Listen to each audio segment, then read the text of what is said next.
ਉਹ ਕਹਿੰਦੇ ਨੇ ਉਹ ਟੋਟਲੀ ਅਨਪੜ੍ਹ ਸੀ। ਬਿਲਕੁਲ ਟੋਟਲੀ ਅਨਪੜ੍ਹ ਸੀ। ਅਨਪੜ੍ਹ ਹੋਣਾ ਮੇਣਾ ਨਹੀਂ ਠੀਕ। ਸਰਕਾਰ, ਅਨਪੜ੍ਹ ਹੋਣਾ ਮੇਣਾ ਨਹੀਂ, ਜਾਹਿਲ ਹੋਣਾ ਮੇਣਾ ਹੈ। ਹਾਂ ਠੀਕ। ਜਾਹਿਲ ਲਫ਼ਜ਼ ਨਿਕਲਿਆ ਹੈ ਜਹਾਲ, ਅਬੂ ਜਹਲ ਤੋਂ। ਉਹ ਬੜਾ ਸਕਾਲਰ ਸੀ, ਬੜਾ ਪੜ੍ਹਾ ਲਿਖਾ ਸੀ, ਠੀਕ। ਉਹ ਮੇਨਾ ਹੈ। ਜਿਹੜਾ ਅਨਪੜ੍ਹ ਹੈ, ਇਲਮ ਦੋਸਤ ਸੀ। ਤੇ ਤੁਹਾਨੂੰ ਤੁਸੀਂ ਅਨਪੜ੍ਹ ਦਾ ਜਿਹੜਾ ਸਵਾਲ ਕੀਤਾ ਸਰਕਾਰ, ਮੈਂ ਤੁਹਾਨੂੰ ਸਿਰਫ ਇਹਦਾ ਇੱਕ ਜਵਾਬ ਦਿਆਂ ਕਿ ਮਹਾਰਾਜ ਅਨਪੜ੍ਹ ਜ਼ਰੂਰ ਸਨ, ਮਗਰ ਮਹਾਰਾਜ ਨੇ ਇੱਕ ਇਤਨੀ ਖੂਬਸੂਰਤ ਆਪਣੀ ਲਾਇਬ੍ਰੇਰੀ ਬਣਾਈ ਸੀ ਕਿ ਜਿਸ ਵੇਲੇ ਦੁਪਹਿਰ ਨੂੰ ਉਹ ਆਰਾਮ ਫਰਮਾਉਂਦੇ ਸਨ, ਆਪਣੇ ਮੁਨਸ਼ੀਆਂ ਨੂੰ ਕਹਿ ਕੇ ਉਸ ਜੋ ਕਿਤਾਬ ਕਢਾ ਕੇ ਪੜ੍ਹਦੇ ਸਨ, ਤੇ ਸ਼ਾਮ ਨੂੰ ਉਸ ਕਿਤਾਬ ਤੇ ਡਿਸਕਸ ਕਰਦੇ ਸਨ ਦਰਬਾਰ ਵਿੱਚ। ਦਰਬਾਰ ਦੇ ਵਿੱਚ, ਦਰਬਾਰ ਆਪਣੇ ਦਰਬਾਰ ਵਿੱਚ ਬੈਠੇ ਫਕੀਰ ਅਜ਼ੀਜ਼ੁਦੀਨ ਨਾਲ, ਫਕੀਰ ਨੂਰੁਦੀਨ ਸਾਹਿਬ ਨਾਲ, ਹੋਰ ਵੀ ਜਿਹੜੇ ਲਾਇਕ ਲੋਕ ਸਨ, ਉਹਨਾਂ ਨਾਲ ਉਹਦੀ ਗੁਫ਼ਤਗੂ ਫਰਮਾਉਂਦੇ ਸਨ। ਮੇਰੇ ਬਜ਼ੁਰਗਾਂ ਦਾ ਕੰਟਰੀਬਿਊਸ਼ਨ ਮਹਾਰਾਜ ਦੇ ਨਾਲ ਬੜਾ ਹੀ ਗਹਿਰਾ ਕੰਟਰੀਬਿਊਸ਼ਨ ਸੀ। ਤੁਸੀਂ ਇਹ ਸਮਝੋ ਕਿ ਪਹਿਲੇ ਦਿਨ ਤੋਂ ਲੈ ਕੇ ਉਹਨਾਂ ਦੀ ਆਖਰੀ ਸਾਹ ਤੱਕ, ਜਿਸ ਵੇਲੇ ਮਹਾਰਾਜ ਪੈਰਾਲਾਈਜ਼ ਹੋ ਗਏ ਤਾਂ ਸਿਰਫ ਇੱਕ ਅੱਖ ਝਪਕ ਸਕਦੇ ਸਨ, ਤੇ ਉਹ ਅੱਖ ਦਾ ਇਸ਼ਾਰਾ ਸਮਝ ਕੇ ਫਰਮਾਨ ਲਿਖਦੇ ਸਨ। ਜਿਸ ਵੇਲੇ ਫਰਮਾਨ ਲਿਖ ਕੇ ਫਕੀਰ ਅਜ਼ੀਜ਼ੁਦੀਨ ਮਹਾਰਾਜ ਨੂੰ ਪੜ੍ਹ ਕੇ ਸੁਣਾਉਂਦੇ ਸਨ, ਉਹਨੂੰ ਓਕੇ ਕਰਦੇ ਸਨ ਕਿ ਬਿਲਕੁਲ ਠੀਕ ਹੈ। ਤੁਸੀਂ ਮਰਦਮ ਸ਼ਨਾਸੀ ਦੇਖੋ, ਜਿਹਨੂੰ ਫਾਰਸੀ 'ਚ ਮਰਦਮ ਸ਼ਨਾਸੀ ਕਹਿੰਦੇ ਨੇ, ਜਿਸ ਵੇਲੇ ਕੋਈ ਕਿਸੇ ਸ਼ਖਸੀਅਤ ਨੂੰ ਕਿੰਨਾ ਜਾਣਦਾ ਹੈ। ਹੁਣ ਤੁਸੀਂ ਅੰਦਾਜ਼ਾ ਕਰ ਸਕਦੇ ਹੋ ਕਿ ਫਕੀਰ ਅਜ਼ੀਜ਼ੁਦੀਨ ਸਾਹਿਬ ਤੋਂ ਜ਼ਿਆਦਾ ਮਹਾਰਾਜ ਨੂੰ ਕੌਣ ਜਾਣਦਾ ਸੀ।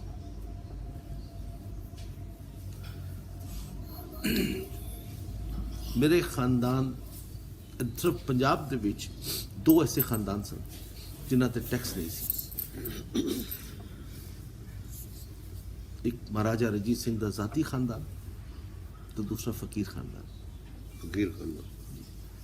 ਇਹ ਤਿੰਨੇ ਭਰਾ ਸਨ, ਫਕੀਰ ਅਜ਼ੀਜ਼ੁਦੀਨ, ਫਕੀਰ ਇਮਾਮੁਦੀਨ ਤੇ ਫਕੀਰ ਸੀ ਨੂਰੁਦੀਨ। They were exempted from all the taxes. Do you believe it? ਜੀ। ਤੇ ਮਹਾਰਾਜਾ ਰਣਜੀਤ ਸਿੰਘ ਨੇ ਇੱਕ ਵਾਅਦਾ ਕੀਤਾ ਸੀ ਸਾਡੇ ਨਾਲ ਕਿ ਜਿਸ ਇਲਾਕੇ 'ਚ ਮੇਰੀ ਫਤਹ ਹੋਏਗੀ, ਮੈਂ ਇੱਕ ਹਿੱਸਾ ਫਕੀਰ ਖਾਨਦਾਨ ਨੂੰ ਦਿਆਂਗਾ। ਤੇ ਫਕੀਰ ਖਾਨਦਾਨ ਦੀਆਂ 950 ਤੋਂ ਜ਼ਿਆਦਾ ਜਾਗੀਰਾਂ ਕਸ਼ਮੀਰ ਤੋਂ ਲੈ ਕੇ ਸਿੰਧ ਦੇ ਰੇਗਿਸਤਾਨਾਂ ਤੱਕ ਸਨ। 950 ਤੋਂ ਜ਼ਿਆਦਾ ਜਾਗੀਰ ਸੀ। ਜਿਸ ਵੇਲੇ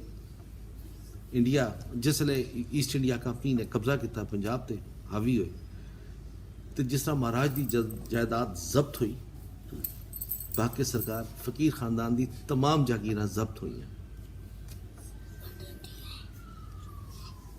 ਤੇ ਮੇਰੇ ਬਜ਼ੁਰਗਾਂ ਨੇ ਉਫ ਨਹੀਂ ਕੀਤੀ, ਮਾਥੇ ਤੇ ਤਰੇੜ ਵੀ ਨਹੀਂ ਲਿਆਂਦੀ।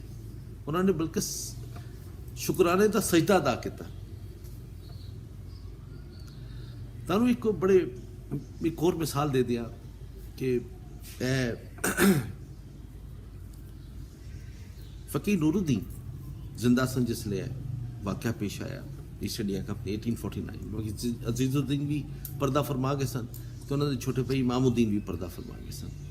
ਤੇ ਆਖਰੀ ਜਿਹੜੇ ਸਨ ਫਕੀਰ ਨੂਰੁਦੀਨ ਸਨ, ਤੇ ਹੀ was doing the East India company, ਤੇ ਇਹ ਸਰਕਾਰ ਦੇ ਵਿੱਚ ਮੀਡੀਏਟਰ ਦਾ ਕੰਮ ਕਰਦੇ ਸਨ। ਤੇ ਉਹਨਾਂ ਨੂੰ ਪਤਾ ਹੈ ਕਿ ਇਹ ਫੋਰਨ ਮਿਨਿਸਟਰ ਦੇ ਭਾਈ ਨੇ, ਤੇ ਫੋਰਨ ਮਿਨਿਸਟਰੀ ਉਹੀ ਚਲਾ ਰਹੇ ਸਨ।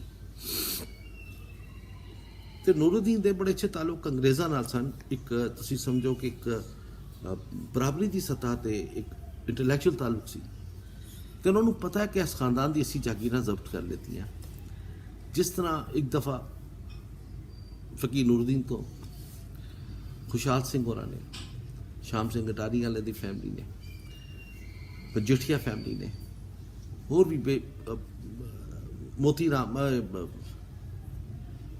ਨਲਵਾ ਸਾਹਿਬ ਦੀ ਫੈਮਿਲੀ ਨੇ, ਹਰੀ ਸਿੰਘ ਨਲਵਾ ਦੀ ਫੈਮਿਲੀ, ਹੋਰ ਵੀ ਕਈ ਫੈਮਲੀਆਂ, ਮੇਰੇ ਕੋਲ ਪੂਰੀ ਲਿਸਟ ਹੈ, ਕੋਈ ਤਕਰੀਬਨ 18-19 ਫੈਮਲੀਆਂ ਨੇ ਜਿਨ੍ਹਾਂ ਨੇ ਰਿਕੁਐਸਟ ਕਰਕੇ ਅੰਗਰੇਜ਼ਾਂ ਕੋਲ ਆਪਣੀ ਜਾਇਦਾਦਾਂ ਬਹਾਲ ਕਰਾਈਆਂ। ਉਹਨਾਂ ਨੂੰ 100% ਨਹੀਂ ਮਿਲਿਆ, ਕਿਸੇ ਨੂੰ 30% ਮਿਲਿਆ, ਕਿਸੇ ਨੂੰ 40% ਮਿਲਿਆ, ਕਿਸੇ ਨੂੰ 25% ਮਿਲਿਆ। ਜਦੋਂ ਅੰਗਰੇਜ਼ਾਂ ਨੇ ਖਬਰ ਕੀਤਾ ਜੀ, ਦਲੀਪ ਸਿੰਘ ਨੂੰ ਚੁੱਕ ਕੇ ਲੈ ਗਏ ਨੇ। ਜੀ, ਦਲੀਪ ਸਿੰਘ ਚੁੱਕ ਕੇ ਲੈ ਗਏ ਨੇ। ਇਹ ਜਿਹੜੇ ਵੱਡੇ ਸਰਦਾਰ ਸਨ, ਹਾਂਜੀ, ਇਹਨਾਂ ਦੀ ਜਾਇਦਾਦਾਂ ਸਾਰੀਆਂ ਬਾਕੀ ਸਰਕਾਰ ਜ਼ਬਤ ਹੋ ਗਈਆਂ, ਜ਼ਬਤ ਹੋ ਕਰ ਲਈ ਉਹਨਾਂ ਨੇ। ਲਹਿਣਾ ਸਿੰਘ ਮਜੀਠੀਆ ਦੀ ਫੈਮਿਲੀ ਦੀ ਜਾਇਦਾਦ 45% 12 ਮਿਸਲਾਂ ਦੀਆਂ ਜਿੰਨੀਆਂ ਵੀ ਸੀਗੀਆਂ ਜੀ ਹਾਂ, ਜਾਇਦਾਦ ਉਹ ਜਿੰਨੇ ਵੀ ਮਹਾਰਾਜਾ ਰਣਜੀਤ ਸਿੰਘ ਦੇ ਦਰਬਾਰੀ ਸਨ, ਹਾਂਜੀ ਮਿਸਲਾਂ ਨਹੀਂ, ਮਿਸਲਾਂ ਅਲੱਗ ਸਨ, ਦਰਬਾਰੀਆਂ ਦੀ ਜਾਇਦਾਦਾਂ ਇਹਨਾਂ ਨੇ ਵਾਰ ਗੁਜ਼ਾਰ ਕਰਾਈਆਂ। ਤੇ ਫਕੀਰ ਅਜ਼ੀਜ਼ ਨੂਰੁਦੀਨ ਸਾਹਿਬ ਨੇ ਰਿਕੁਐਸਟ ਕਰਦੇ ਸਨ, ਉਹ ਜਾਇਦਾਦ ਬਹਾਲ ਹੋ ਜਾਂਦੀ ਸੀ। 100% ਨਹੀਂ ਹੁੰਦੀ ਸੀ, ਕਿਸੇ ਨੂੰ 60%, ਕਿਸੇ ਨੂੰ 40%, ਕਿਸੇ ਨੂੰ 30%, ਕਿ ਉਹਨਾਂ ਦੀ ਫਿਰ ਨੂਰੁਦੀਨ ਉਦੋਂ ਅਲਾਈਵ ਸੀਗੇ ਜਦੋਂ ਅੰਗਰੇਜ਼ਾਂ ਨੇ ਕਬਰ ਕੀਤਾ, ਉਹਦੇ ਜਨਰਲ ਸੀਗੇ।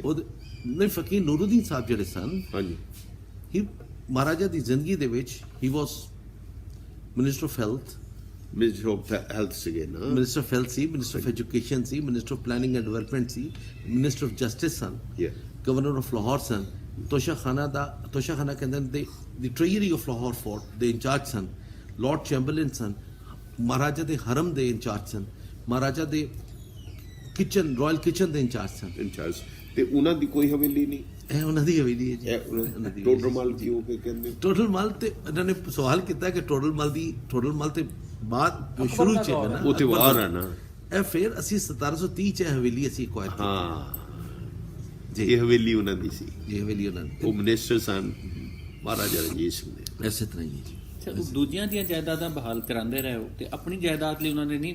ਜੀ, ਉਹਨਾਂ ਨੇ ਆਫਰ ਕੀਤੀ ਸਾਨੂੰ, ਅੱਛਾ, ਬੜੀ ਅੱਛੀ ਤੁਸੀਂ ਸਵਾਲ ਕੀਤਾ ਹੈ। ਉਹਨਾਂ ਨੇ ਆਫਰ ਕੀਤਾ ਕਿ ਫਕੀਰ ਜੀ ਤੁਸੀਂ ਇਸ ਤਰ੍ਹਾਂ ਕਰੋ, ਸਾਨੂੰ ਇੱਕ ਦਰਖਾਸਤ ਦਿਓ ਤੇ ਅਸੀਂ ਤੁਹਾਨੂੰ ਦੁਆਬਾ ਵੇਚ ਦਿੰਦੇ ਹਾਂ। ਮਹਾਰਾਜ ਤੁਸੀਂ ਸਮਝਦੇ ਹੋ ਦੁਆਬਾ? ਦੁਆਬੇ ਦਾ ਇਲਾਕਾ, ਦੁਆਬੇ ਦਾ ਇਲਾਕਾ, ਦੁਆਬੇ ਦਾ ਇਲਾਕਾ ਦੋ ਦਰਿਆਵਾਂ ਦੇ ਤੇ ਵਿੱਚ ਸਤਲੁਜ ਨਾਲ ਘਿਰਿਆ ਹੋਇਆ। ਉਹ ਪੰਜਾਬ ਦਾ ਸਭ ਤੋਂ ਜ਼ਰਖੇਜ਼ ਤੇ ਸਭ ਤੋਂ ਕੀਮਤੀ ਇਲਾਕਾ ਹੈ ਜਲੰਧਰ ਵਾਲਾ ਸਾਰਾ ਜੀ। ਤੇ ਸਾਨੂੰ ਹੁਕਮ ਹੋਇਆ ਕਿ ਸਿਰਫ ਤੁਸੀਂ 25 ਲੱਖ ਰੁਪਇਆ ਪੇ ਕਰ ਦਿਓ ਸਾਨੂੰ, ਫਕੀਰ ਨੂਰੁਦੀਨ ਸਾਹਿਬ ਨੂੰ। ਉਹਨਾਂ ਨੇ ਤੇ 25 ਲੱਖ ਵੀ ਤੁਸੀਂ ਕਿਸ਼ਤਾਂ 'ਚ ਦੇ ਦੇਣਾ। तो फकीर नूरुद्दीन साहब ने स्ट्रेट अवे ना कर देती कि मैं अपने महाराज की ज़मीन, उसका वतन अपने पैसों से नहीं खरीद सकता।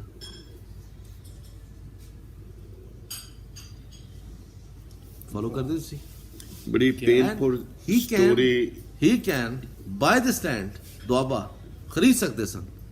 अच्छा, अगे की लिखते ने वो अपना तमाम पैसा, अपनी जायदाद जो उन्होंने कोल बच गई सी अंग्रेज की, उस तो बाद जो पर्सनल प्रॉपर्टी सी जी बच गई सी, वो उसले ਲੱਖਾਂ रुपए सी।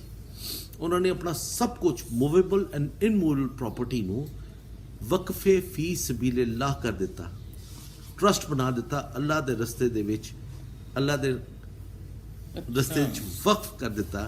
एवरीथिंग वाज अच्छा। ਉਹਦਾ ਇੱਕ ਡਾਕੂਮੈਂਟ ਉਹਨਾਂ ਨੇ ਤਿਆਰ ਕੀਤਾ ਫਾਰਸੀ 'ਚ, ਤੇ ਉਸ ਜ਼ਮਾਨੇ 'ਚ ਰਜਿਸਟਰਡ ਨਹੀਂ ਸਨ ਹੁੰਦੇ। ਉਹ ਜਿਹੜਾ ਫਾਰਸੀ ਜਿਹੜਾ ਡਾਕੂਮੈਂਟ ਬਣਿਆ ਜੀ, ਉਹਦੇ ਵਿੱਚ 13 ਬੰਦਿਆਂ ਦੇ ਸਿਗਨੇਚਰਸ ਹੈਗੇ ਨੇ, ਗਵਾਹ ਰਹਿਣਾ ਕਿ ਮੇਰੇ ਬੱਚੇ ਇਸ ਜਾਇਦਾਦ ਨੂੰ ਵੇਚਣ ਨਾ, ਇਹਦੀ ਖਿਦਮਤ ਕਰਨ, ਆਵਾਮ ਦੀ ਖਿਦਮਤ ਕਰਨ, ਮੇਰਾ ਹਸਪੀਟਲ ਚੱਲਦਾ ਰਹੇ, ਮੇਰਾ ਸਾਰਾ ਕੁਝ ਚੱਲਦਾ ਰਹੇ। ਹਸਪੀਟਲ ਬਣਾਇਆ ਸੀ ਜੀ ਲਾਹੌਰ ਵਿੱਚ, 300 ਬਿਸਤਰਾਂ ਤੇ ਮੁਸ਼ਤਮਿਲ ਸੀ। ਉਸ ਹਸਪੀਟਲ ਦੀ 38 ਦੇ ਕਰੀਬ ਤੇ ਮੇਰੇ ਕੋਲ ਲਿਸਟ ਹੈ, ਬਿਹਤਰੀਨ ਦੁਨੀਆ ਦੇ ਹਕੀਮ ਉਹਦੇ ਵਿੱਚ ਕੰਮ ਕਰਦੇ ਸੀ। ਸਰਕਾਰੀ ਤੌਰ ਤੇ ਮਹਾਰਾਜਾ ਰਣਜੀਤ ਸਿੰਘ ਨੇ 27 ਪਿੰਡ ਦਿੱਤੇ ਸਨ ਉਸ ਹਸਪੀਟਲ ਨੂੰ ਰਨ ਕਰਨ ਵਾਸਤੇ। ਉਹਦਾ ਨਾਂ ਸੀ ਦਾਰੁਲ ਸ਼ਿਫਾ। ਸਰ ਕੀ ਨਾਂ ਸੀ? ਦਾਰੁਲ ਸ਼ਿਫਾ, ਸ਼ਿਫਾ ਦਾ ਘਰ।